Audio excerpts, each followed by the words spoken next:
ये जो प्रदर्शन विपक्ष का चुनाव आयोग के खिलाफ हुआ है, इसको लेकर कहा जा रहा है कि संवैधानिक संस्थाओं की हत्या हो चुकी है, लोकतंत्र खत्म हो चुका है और वोट की चोरी हो रही है और इसके लिए अब प्रदर्शन करना अनिवार्य हो चुका है और ये चीजें चलेंगी। आपका क्या मानना है इस प्रदर्शन को लेकर? देखिए, मैं ये सोचती हूँ कि भारत लोकतांत्रिक देश है और हर आदमी को अधिकार है अपनी बात को रखने का। अगर आपको लगता है कि इलेक्शन कमीशन ऑफ इंडिया जो कि अपना काम कर रही है, लेकिन पता नहीं क्यों राहुल गांधी जी को लगता है कि election commission of India Modi ji के इशारे पे या सरकार के इशारे पे काम कर रही है, अगर आपको ये डाउट है तो आप इलेक्शन कमीशन के पास जाइए, अपनी बात रखिए और आप एक एफिडेविट साइन कर दीजिए। और अगर आपकी बातों में तथ्य होगा, अगर आपकी बात सच होगी तो उस पर आगे कार्रवाई होगी। लेकिन मेरा यह भी मानना है और यह भी तर्क के साथ, मतलब जिम्मेदारी के साथ कहती हूं कि अगर आपकी बात झूठी हुई और वो जो क्लासरूम में आप खड़े होके वो पाठशाला चला रहे थे और वो जो ड्रामा कर रहे थे प्रोफेसर की तरह, लोगों को बता रहे थे कि किस राज्य में कहां कितनी चोरी हुई है, अगर वो तथ्य गलत साबित होते हैं तो इस तरह के नेताओं को जेल भी जाना चाहिए। क्योंकि आप जनता को भ्रमित कर रहे हैं, आप देश के युवा को भ्रमित कर रहे हैं, आप देश की संस्थाओं पे जो इंडिपेंडेंट स्वतंत्र रूप से काम कर रही है आप उनके ऊपर भी उंगली उठा रहे हैं। तो आपकी ये जो कारनामा है, वो जो बोर्ड और पेन पेंसिल लेके आप खड़े हैं और नौटंकी कर रहे हैं, उससे कहीं ना कहीं आप देश के इस तरह के सरकारी जो संस्थाएं हैं आप उनकी छवि भी धूमिल करते हैं। तो आपको भी तो जेल होनी चाहिए। मेरा तो ये मानना है कि अगर इलेक्शन कमीशन गलत कर रहा है तो इलेक्शन कमीशन से सवाल पूछे, और अगर इलेक्शन कमीशन गलत है, वोटों की चोरी करा रहा है, तो वो भी कटघरे में आएंगे। लेकिन नेता कैसे बाहर छूट जाएगा? अगर नेता गलत होगा तो नेता जेल क्यों नहीं जाएगा? वो कहते रहते कि हम 300 लोगों को लेकर जा रहे थे बताने अपनी बात, इलेक्शन कमीशन सुने तो एक सेकंड, 300 लोगों को लेके कौन से इलेक्शन कमीशन हो गया? कोई सरकारी दफ्तर में 300 कुर्सियां लगी रहती हैं क्या? 300 प्रतिनिधि को बिठाया जाता है और बात की जाती है? आप वहां पे हंगामा करने जा रहे थे, आप वहां नाटक करने जा रहे थे, आप वहां पे अराजकता फैलाने जा रहे थे, आप वहां गुंडई करने जा रहे थे, या आप अपनी बात को रखने जा रहे थे? भाई, कोई अगर आदमी बात रखने जाता है, पुलिस स्टेशन में भी जाता है, किसी शहर की घटना घट जाती है तो 400 500 4000 लोग जाते हैं, या 4 लोग 5 लोग एक रिप्रेजेंटेशन देते हैं, वहां बैठते हैं, अपनी बात को रखते हैं, एप्लीकेशन देते हैं। आप इसी में यही करते जाके।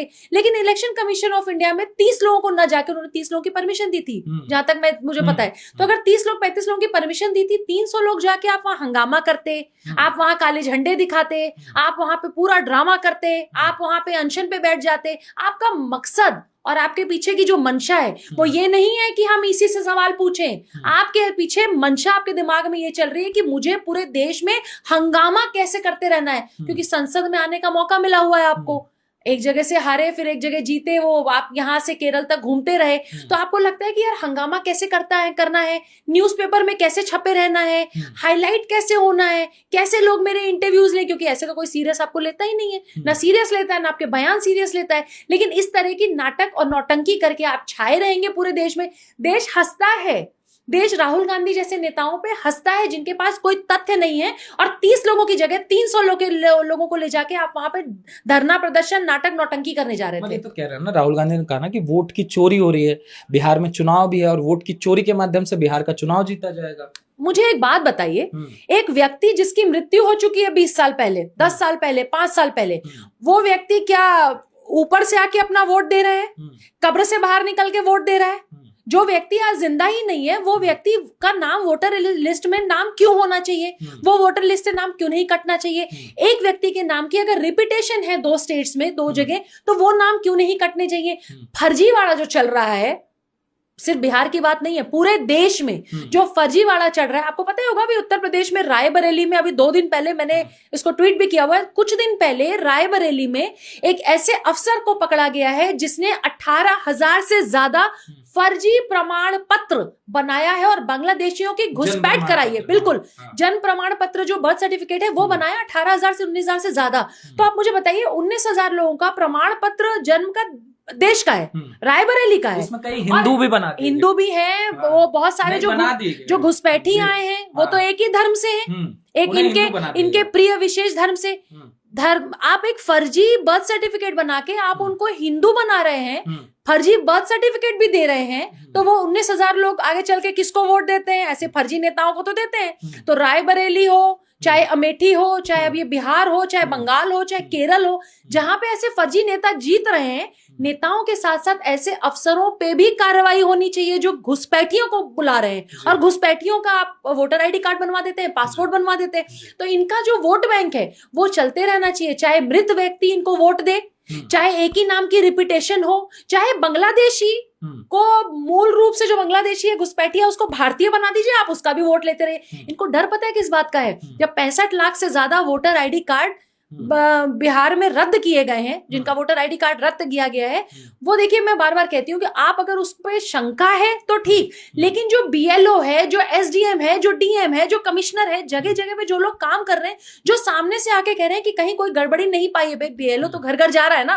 तो अगर बीएलओ घर घर जा रहा है, उसने कोई गड़बड़ी नहीं पाई।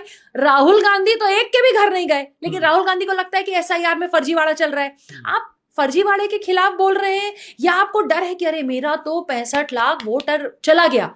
बांग्लादेशी जिनको फर्जी प्रमाण पत्र देके हम लोग यहाँ, जैसे दिल्ली में देख लीजिए ना, दिल्ली में यमुना खादर में जितने लोग रह रहे हैं झुग्गी झोपड़ियों, ये किसी से छिपा तो नहीं है। दिल्ली में बांग्लादेशी कैसे बसाए गए हैं। मैं झुग्गी झोपड़ियों में काम करती हूँ, एनजीओ के साथ काम करती हूँ। बहुत मेरा आपका प्रमाण पत्र बाद में बनेगा भाई साहब, इनका प्रमाण पत्र पहले बन जाता है। इनका प्रमाण पत्र बिना सरकारी ये ताम झाम के ऐसे अफसर जो मैंने रायबरेली में बताया, ऐसे नेताओं के बगैर बन जाता है। उनके लिए तो अमानतुल्लाह खान भी आ गए थे बचाव में। कई जगह तो बैंक गारंटर भी बने, अमानतुल्लाह खान कई जगह बैंक गारंटर भी बने हुए हैं। और बांग्लादेशियों को आप सेटल कर रहे हैं, उनको बिजली पानी सड़क जो देना है मुहैया करा रहे हैं। आप झुग्गियों में उनको राशन बांट रहे हैं, पैसा बांट रहे हैं, कंबल बांट रहे हैं। भारतीयों के लिए आपके दिल में प्रेम नहीं है, भारतीयों के लिए आपके लिए दर्द नहीं होता। दिल्ली बारिश में जब अभी पिछले इतने वर्षों से डूबी रहती थी, तब आपको समझ में, तब आपने सराय काले खान में जाके किसी भी हिंदू परिवार या किसी भी परिवार, मुस्लिम परिवारों में भी जाके आपने नहीं पूछा कि कोई तकलीफ हो तो उसको हल किया जाए। बांग्लादेशियों के लिए आपका दिल इतना क्यों दुखता है? आपको देश से ज्यादा जो बाहर के घुसपैठ देश में आ रहे हैं उनके लिए आपको दर्द और तकलीफ क्यों होती है?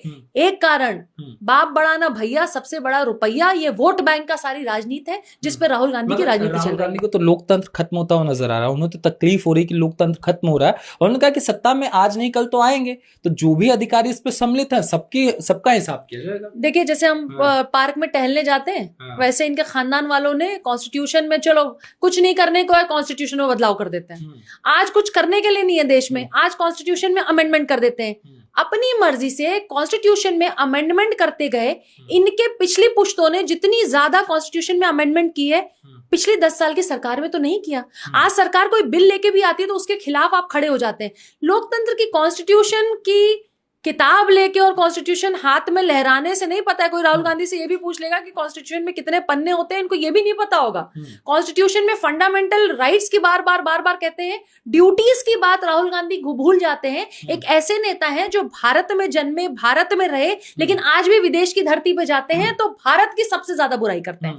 भारत में लोकतंत्र खतरे में है, ये विदेश की धरती पे बताया जाता है। भारत का अगर लोकतंत्र खतरे में है तो भारत के विपक्ष के आप नेता हैं, आप इतने बड़े नेता हैं, लोग आपको मानते हैं, भाई आपकी फैन फॉलोइंग है, आप तथ्य क्यों नहीं लाते देश के आगे? आप विदेश में जाके ये बात क्यों कहते हैं कि भारत में लोकतंत्र खतरे में? अच्छा, 11 साल से प्रधानमंत्री हैं तो लोकतंत्र खतरे में है, 70 साल से लोकतंत्र खतरे में नहीं था। जो लोग आज ये कहते हैं कि रिपीटेटिव तीसरी बार प्रधानमंत्री कैसे जीते, या बीजेपी, मैं राहुल जी ने कहा तो पॉलिटिकल पार्टी की बात करते हैं, बीजेपी कैसे? अरे भैया आप 70 साल कांग्रेस वाले कैसे आए? आप 70 साल तक कैसे जीतते आए? तब तो आपने नहीं कहा कि फर्जीवाड़ा भी होता था, बैलेट बॉक्स भी चेंज कर दिए जाते। ये किससे छिपा है कि जब बैलेट बॉक्स से चुनाव होते तो कैसे कैसे बैलेट बॉक्स? हमने तो कहानियां सुनी है ना, तो हमने देखा नहीं। लेकिन हम इलेक्शन होने जा रहा है, उसी बिहार में पहली बार बैलेट बॉक्स, बिहार में, जिस बिहार क्यों पूरे देश में मन चाहिए बैलेट बॉक्स चेंज कर दिए जाते थे। जिसको चुनाव जिताना है उसके लोग बैलेट बॉक्स चेंज कर दिया करते थे, तो वहां तभी तो ये आया।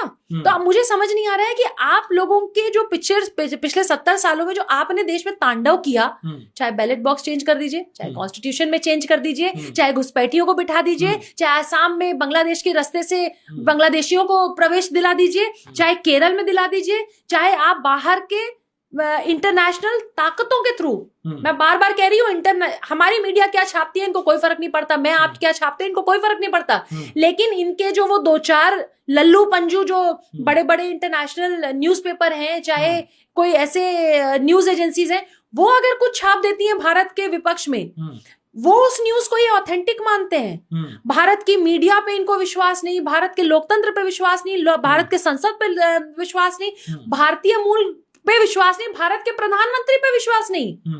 आपको विश्वास किसके? बाहर जो बैठे हुए हैं। क्यों? क्योंकि इन्हीं इंटरनेशनल फोर्सेस से तो आप यहाँ पे देश का माहौल खराब करते थे। 2024 के चुनाव में भी ये मैं नहीं कह रही भाई, 2024 के चुनाव में किस तरीके से international agencies, international newspaper, international बहुत सारे फोरम्स सिर्फ इसलिए काम कर रहे थे कुछ नेताओं के इशारों पे कि कैसे प्रधानमंत्री की छवि खराब करनी है, कैसे भारत में लोकतंत्र नहीं है ये बताना है।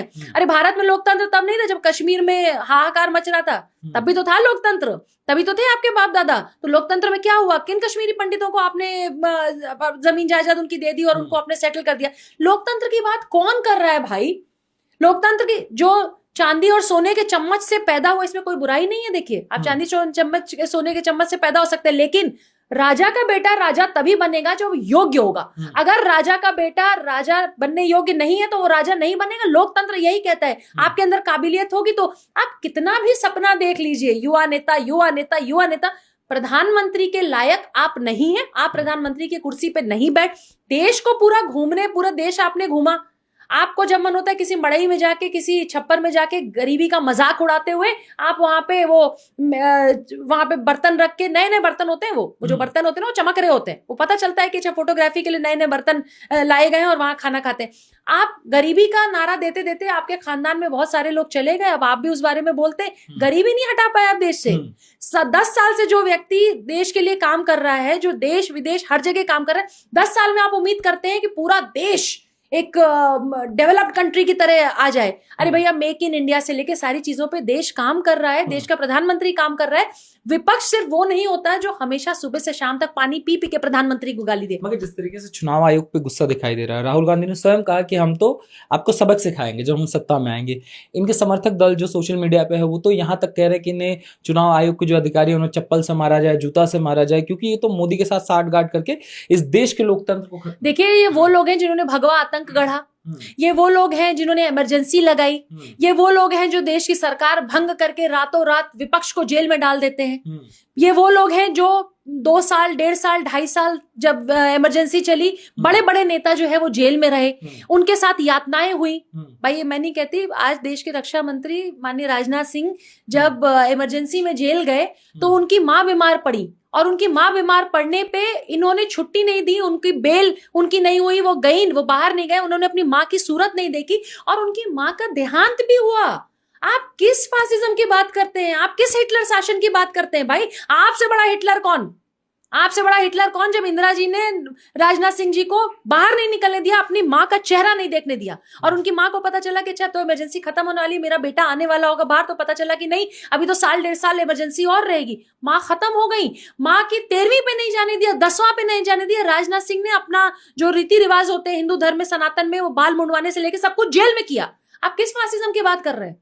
आप अधिकारियों को मारने की बात करते हैं। अरे आप तो तय करते थे, अच्छा फला अधिकारी यहाँ का डीएम, फला आदमी यहाँ का वाइस चांसलर, अच्छा ये मेरा चमचा है इसको मंत्री बना दो, अच्छा ये मेरी चमची है इसको कोई न्यूज चैनल दे दो, वो इसको हेड करेगी। वो जमाना चला गया। आज योग्यता के बल पे ही आप आगे आएंगे। देखिए, आप प्रधानमंत्री से जल सकते हैं, चिढ़ सकते हैं, कुड़ सकते हैं, आप रोज उनको उल्टा सीधा शब्द बोलते रहिए, लेकिन देश की जनता ने तीसरी बार, लोकतंत्र का यही खूबसूरती है, लोकतंत्र का यही इतिहास है कि तीसरी बार फिर से माननीय प्रधानमंत्री चुने गए हैं और देश के प्रधानमंत्री हैं। अब क्योंकि 2027 चुनाव बगल में है, बिहार 3 महीने बाद है, बंगाल आसाम पाइपलाइन में है, ये नाटक करके आप अगर ये सोच रहे हैं कि मरा हुआ व्यक्ति भी वोट डालता रहेगा और इलेक्शन कमीशन ऑफ इंडिया इस पे काम नहीं करेगी, ऐसा नहीं होगा। तो एसआईआर जो वहां हुआ वो बंगाल में भी होना चाहिए, असम में भी होना चाहिए, केरल में भी होना चाहिए, और राहुल गांधी जैसे लोग अगर उनके तथ्य गलत हैं तो उनको जेल भी होनी चाहिए। राहुल गांधी लगातार ये बताने का प्रयास कर रहे हैं प्रीति जी कि इस देश में वोट की चोरी हो रही है। अच्छा देखिए, देश के महान नेता सरदार पटेल, जिनके पक्ष में कांग्रेस खड़ा था, जिनके पास सबसे ज्यादा वोट थे, जिसके पास सबसे ज्यादा संख्या बल थी, उनकी वोटों की चोरी करके जिस व्यक्ति को वोट नहीं मिले, एक मिला शायद नहीं भी मिला, उसको देश में प्रधानमंत्री के तौर पे चुना गया।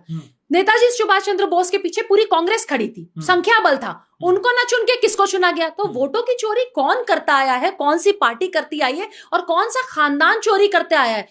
ये सही बात है, राहुल गांधी इसलिए बोल रहे हैं क्योंकि उनको उसका अनुभव है, ये अनुभव की बात है। और दूसरी बात, आप अगर 300 लोगों को लेके आप खड़े होते हैं और ईसी में जाने की कोशिश करते हैं, बैरिकेडिंग तोड़ दे रहे हैं, पुलिस वालों को आना पड़ रहा है, आप वो कॉलेज के बच्चे नहीं होते, कॉलेज के युवाओं में कभी लड़ाई हो जाती है 2 गुटों में, उस तरीके से ओछी हरकत करते हुए लोगों को 300 लोगों को लेके आप जा रहे हैं। आप बांग्लादेश बनाना चाहते हैं देश को।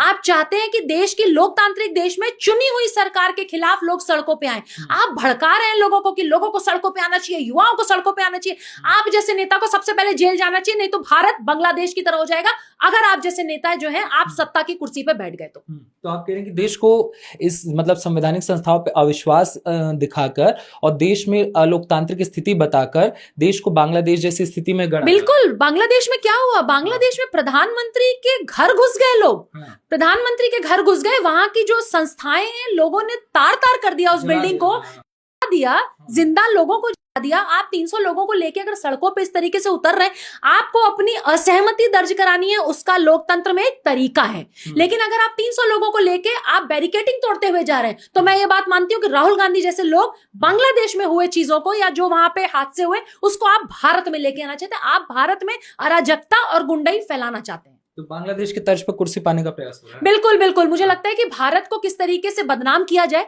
और ये जब ये सब चीजें करते हैं तो इंटरनेशनल मीडिया जो इनके चमचे पत्रकार हैं वो भी छापते हैं, लेफ्ट कम्युनिस्ट के लोग भी छापते हैं, जो जिहाद प्रेमी कार्यकर्ता इनके जो पत्रकार हैं या इसे न्यूज एजेंसी या पोर्टल से वो भी इसको छापती है। राहुल गांधी लोकतंत्र के लिए लड़ रहा है। राहुल गांधी लोकतंत्र के लिए नहीं लड़ रहे। राहुल गांधी सिर्फ अपनी खोई हुई जमीन और खोई हुई कुर्सी के लिए लड़ रहे हैं, जो मुझे नहीं लगता कि अगले 20 साल 30 साल 40 साल इनका नंबर आना है। देश के लोकतंत्र में जो आप अपनी असहमति दर्ज कराना चाहते हैं आप कराइए, लेकिन गुंडागर्दी भारत में नहीं चलेगा। ये बांग्लादेश नहीं है, ये भारत माता की जगह। यहाँ पे तुम्हारे जैसे लोग जेल ही जाएंगे।